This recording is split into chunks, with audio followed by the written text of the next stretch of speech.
fans, welcome back to Room 237, and this is a review for a new film, which is kind of rare because I don't really go to the theaters that often, but this is one I really wanted to see, and it's A24, so it fits in with what I've been doing, and it's the new 2022 film by Ty West, X.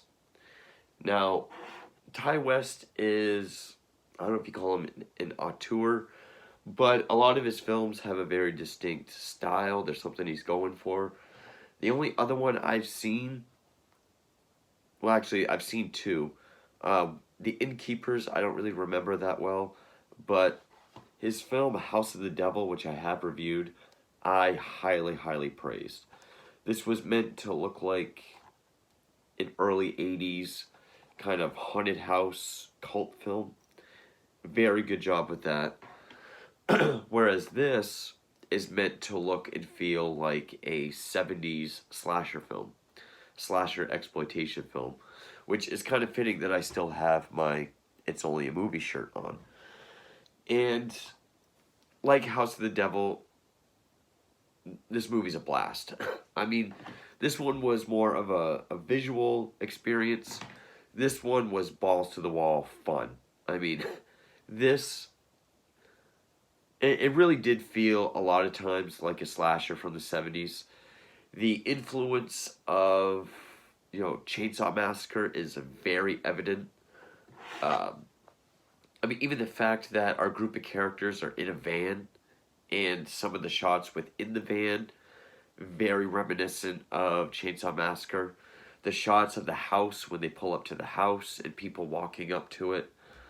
Or shots of from inside the house down the hallway looking at the screen door, and the house is darkened but the screen door is, the outside is lit up, very much like Chainsaw Massacre, and that was a blast. It is fairly bloody. You do have some really good kills. It does take a little while to get into it. It is a little on the slow side.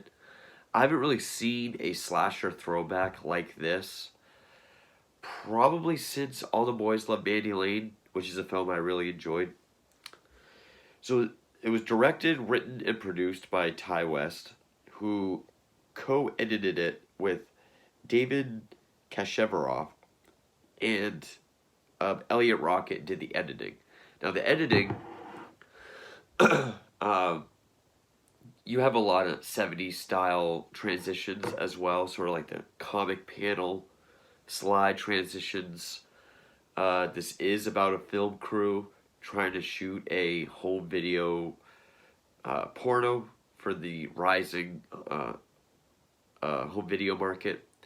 So we do see a lot of the 8mm or 16mm, whichever one it is, kind of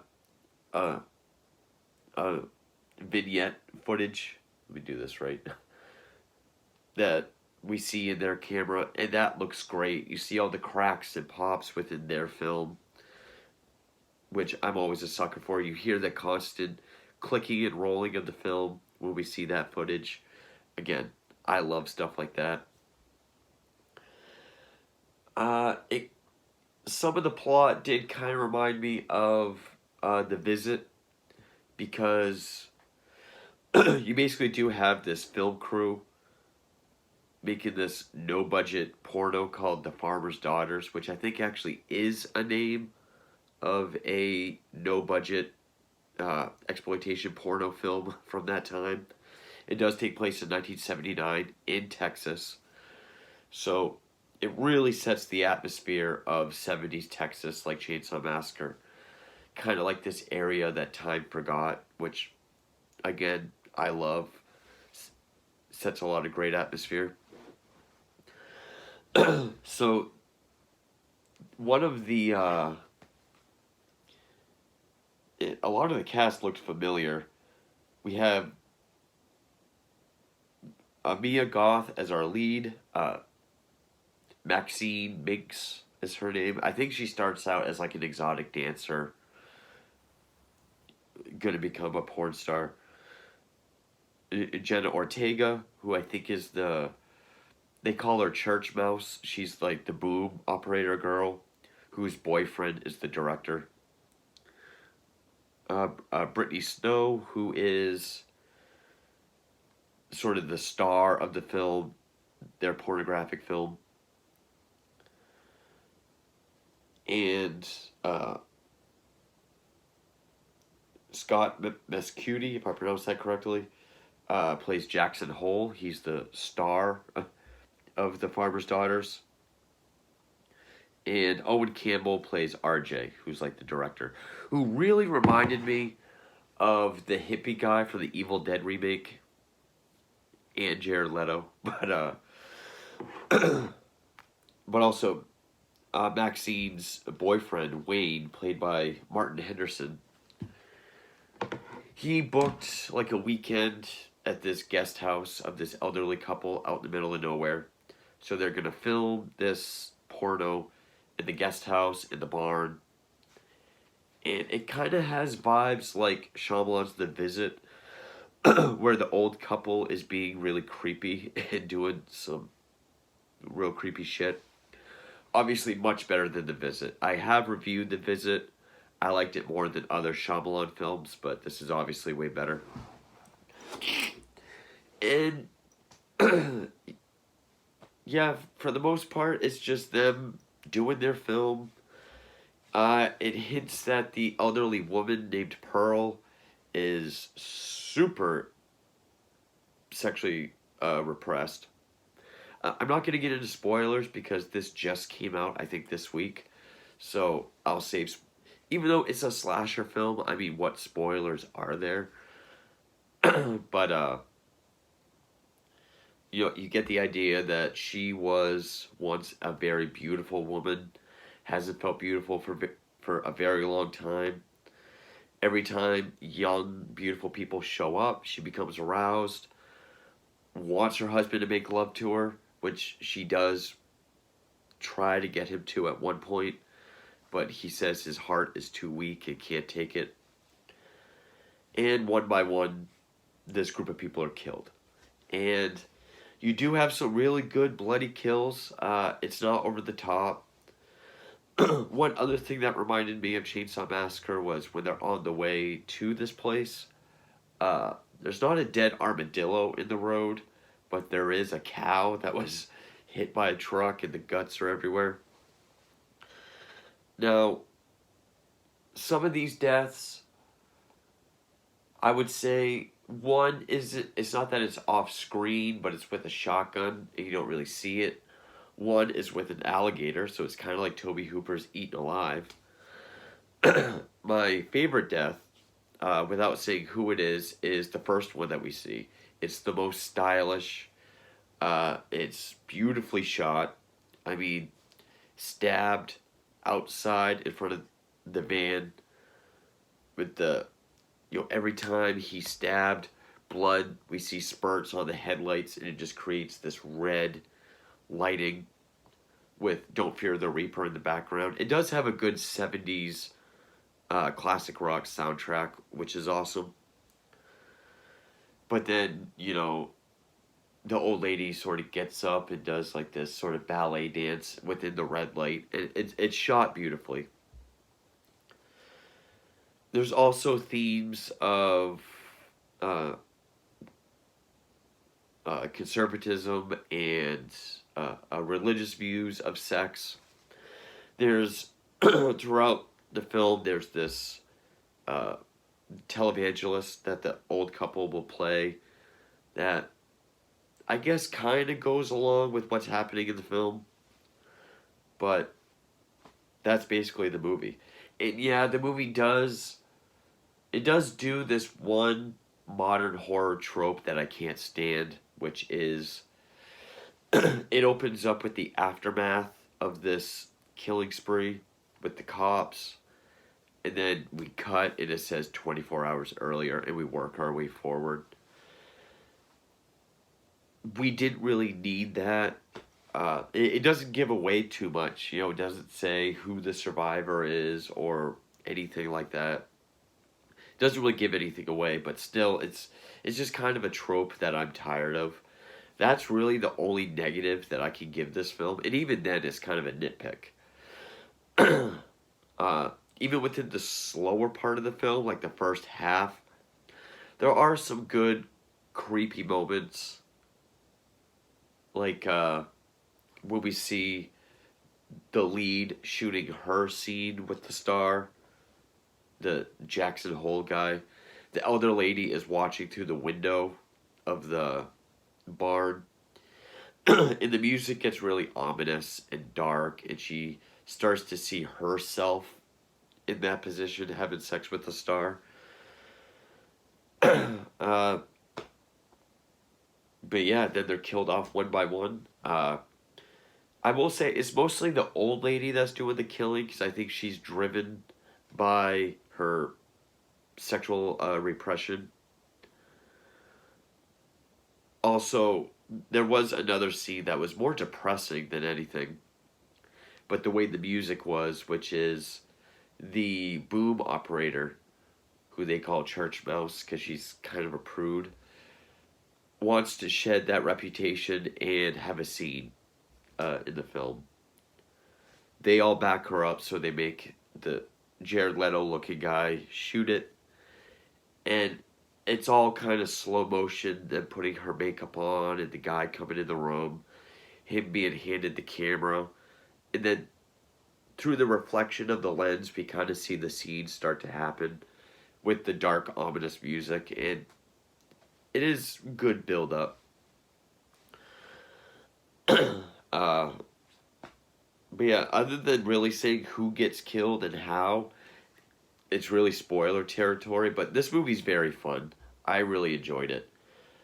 Uh, it really has that. The movie itself doesn't have that grit and grain that, say, House of the Devil did, or say All the Boys Love Mandy Lane. But when we see the footage through their camera, like of their porno footage, it does have that classic vintage, future eight, future eight, 8 millimeter look to it that I love so much. And then the end credits, which is just a red screen with like the copyright MLLCXV whatever at the bottom with a giant like X rating X done in like the vignette style, all the cracks and pops in the film. I loved it. I really enjoyed this movie. It is one of the, I say done in the style, the best since All the Boys Love Mandy Lane, but I would say it's the most fun since Terrifier.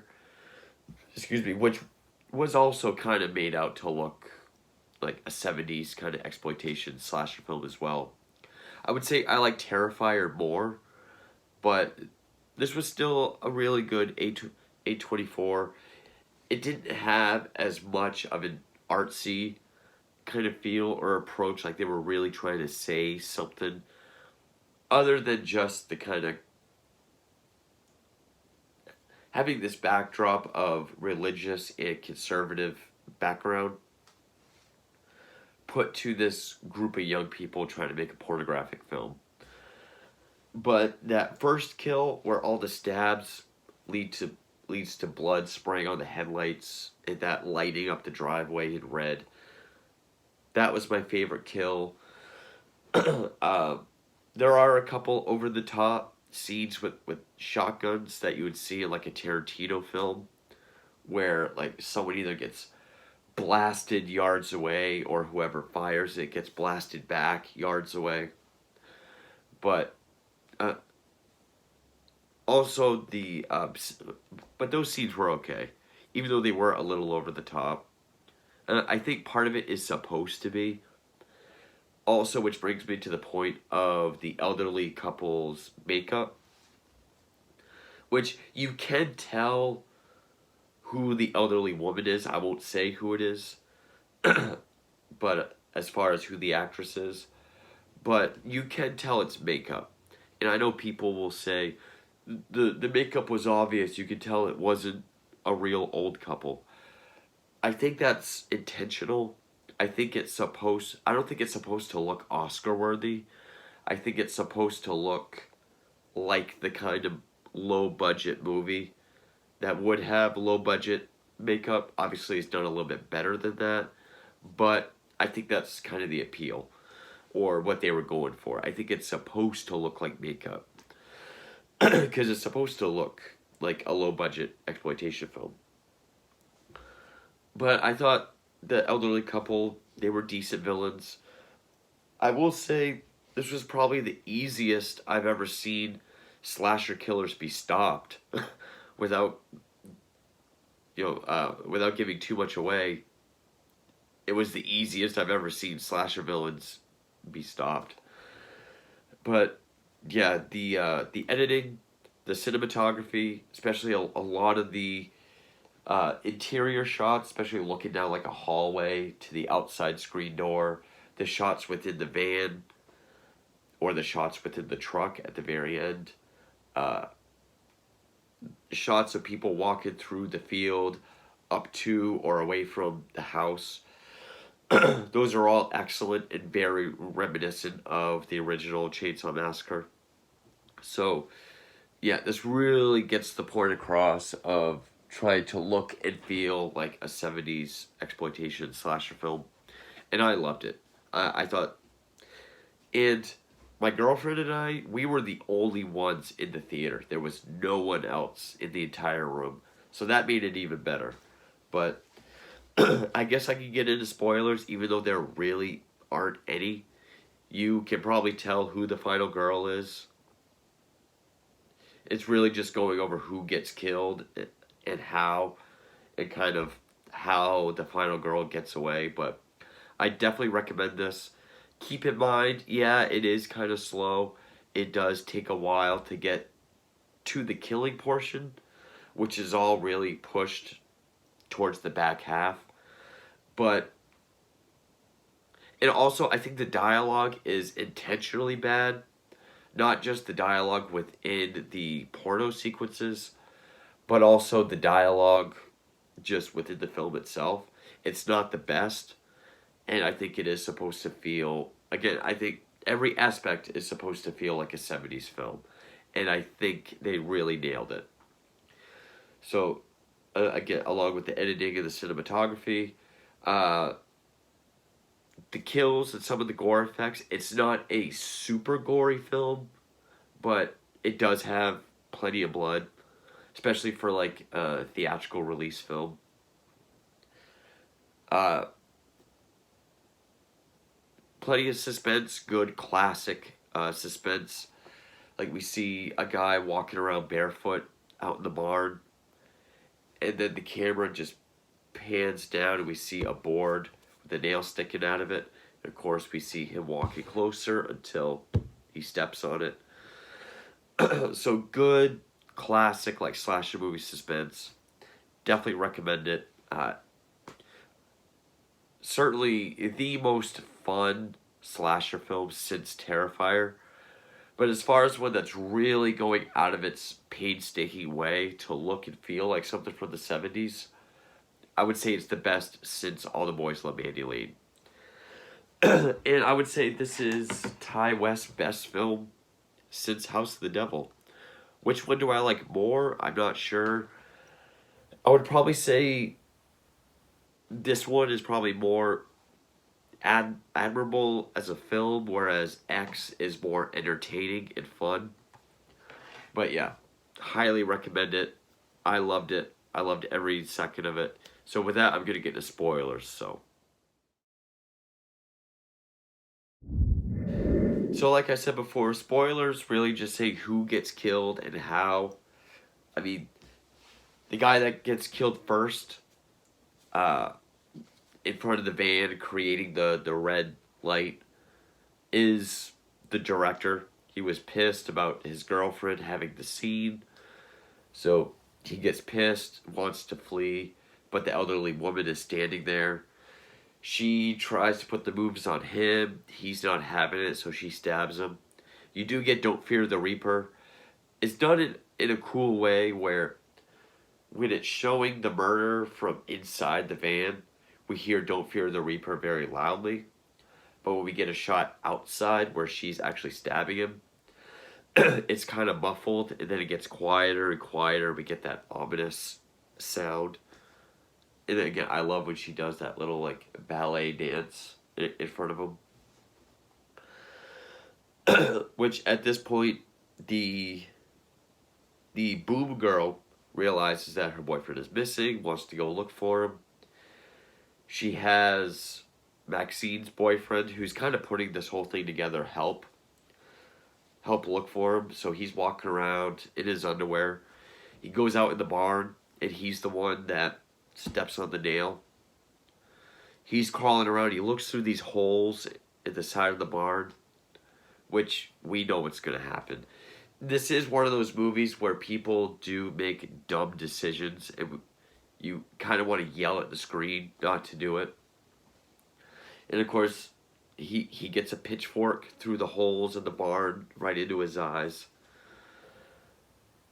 The girlfriend ends up up in the house or outside the house. The old man sees her. They agree to help each other because he's telling people he's looking for his wife, who gets confused and wanders around. So he tells her that there's an extra flashlight down in the cellar, if she could go get it. Again, it's like, why would you do that? But she does. She ends up locked in there. And she sees a naked guy, dead guy, strung up down in the cellar, which I thought was the director at first. But then it hints towards someone else arriving there shortly. Like, we even kind of see a Volkswagen Beetle halfway submerged into the pond where the gators are. So that's that guy. That guy's even mentioned when the black guy, the star, gets killed. Because eventually the old man knocks on the door, and the star guy, Jackson, answers it. And he's a veteran. He's a non-vet, so he agrees to help. They go down to the pond. They don't find anybody. And so that's when the old man's just like, oh, you pretty people coming to, you arouse my wife, and I can't give her what she needs, and it just upsets her. And, you're just flaunting everything around. And so he kind of off screen shoots the Jackson guy, who flies back. He even mentioned, like, the last guy came by here, showing himself off, I guess, talking about that guy. The female star of the film, who kept reminding me of Sherry Moon Zombie for some reason. She finds the old lady down by the pond. When she tries to help her, but the old lady keeps calling her a whore, then she pushes her in. Then the gator eats her, which it did happen kind of fast. It looked like it was CGI, probably was, but it was so dimly lit that it kind of hid a lot of the CGI, so it was forgivable. And then we get the scene where the elderly couple goes back into the cabin, where by this point Maxine is the only one left in there, and the boob girl is left up in the cellar at the house. Because first, the elderly woman gets naked and lays with Maxine for a while. Then she screams when she wakes up. And then that leads to the blonde girl, the star girl, going out to look for people and finds her by the pond and gets eaten. But the elderly couple goes back up into the cabin. They're sitting there on the bed. Maxine's hiding underneath it. And, the old woman, Pearl, has her husband say, like, tell me I'm beautiful, tell me I'm yours. Do you still want me? And he tries to say his heart can't take it, but she convinces him that it can. So they have sex with Maxine hiding under the bed. And I think it is meant to be gross and disturbing. It's mostly done from like overhead, which it is done in a way that is kind of shocking and disturbing. I mean, you don't see much, but just the way it's done is just like a need to take a shower after type feeling. And really, the climax is Maxine finds the van with the tires popped and RJ's body still in front of it. She goes in the house looking for the truck keys. She frees the girl from the cellar. But, oh, and also Maxine grabs the revolver from the glove box, which is hinted at the beginning of the film. And the girl is yelling at Maxine saying, "This is all your fault and I hate people like you." So she runs outside and we just see her get blasted from a shotgun. Like she runs right into it. So then as the old couple is dragging her inside, again, this is how easy it is for this old couple to be stopped. And all the while that televangelist on the TV is playing, they're dragging her inside and saying they're going to stage the crew coming as intruders so that they could shoot them in self-defense.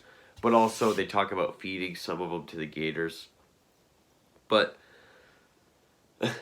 the girl has like a final gasp, like a dying, like a death rattle gasp, which scares the old man into having a heart attack, and he dies right there. Maxine confronts Pearl with the 6-shooter for the keys to the truck. And then she just goes to shoot her, but the revolver's empty. But then Pearl picks up the shotgun to shoot her, which when she pulls the trigger, Maxine ducks and it misses her, but the recoil sends her right through the fucking screen door. That was kind of funny. And also Maxine kind of has this mantra that she keeps saying, because before every scene that she shoots, she's doing coke in front of a mirror and says, "I will not settle for a life I don't deserve," which is kind of the mantra of the televangelist on the TV. And the woman keeps saying, eventually you're going to lose it. You're beautiful now. You can have sex now, but you'll lose it. You'll be like me. She says, "I'll never be like you." When she gets in the truck, oh, and also Pearl is saying how she broke her hip, which one of the excuses the old man uses to get Jackson out of the guest house to help him is that he worries that she could have fallen and broken her hip, which now she did. And she's just screaming at Maxine, calling her a whore and everything. So Maxine just puts it in reverse, drives over her head. I mean, great practical effects. We see it pop. And yes, the same actress, Mia Goth, is the elderly woman as well. I guess to say that, eventually we all get old and we'll look like that. Or to show that, at one point she was just as beautiful as our lead. And then this is what happens. And then we just see her drive off. She does coke while driving, continues driving, and then we go back to the opening of the film, which is the ending with all the police. And one officer finds the camera. And he was like, apparently one of the boys had this on him. And they say, "What do you think is on it?" And the sheriff says, "By the looks of things, one fucked up horror film." And then it just goes to all red with that X rating X, with that 8mm look to it, and sold. I loved it. So yeah, the killers did go down pretty easily. They weren't much of a threat, but I think that's just where the poor, stupid decisions that the characters made it more believable. But this movie was such fun. It It had its gross out, disturbing moments when it needed to. All practical, gore-wise, all practical effects. I think the only real, somewhat looking CGI would have been the gator attack scene. But some of the kills were off screen, which is fine. But again, that first kill with the director in front of the headlights was great. Again, loved the cinematography, loved a lot of the shots and the editing. This was just a really fun film. And you know, got to give it to Ty West. He really knows how to recreate a certain era of a certain genre of horror.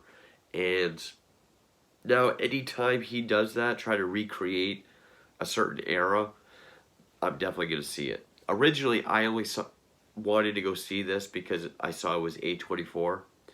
And I was ready to see it before I even knew what the plot was. Like, I think I just saw the first trailer for it a couple days ago. But, so yeah, if this is how A24 does slasher films, I'm definitely going to keep checking them out. You know, I love A24. I really like what Ty West does when he recreates things. And this movie had the look, the feel, the atmosphere, the sound, and the entertainment value. And I could have been happier. I thought it was a whole lot of fun.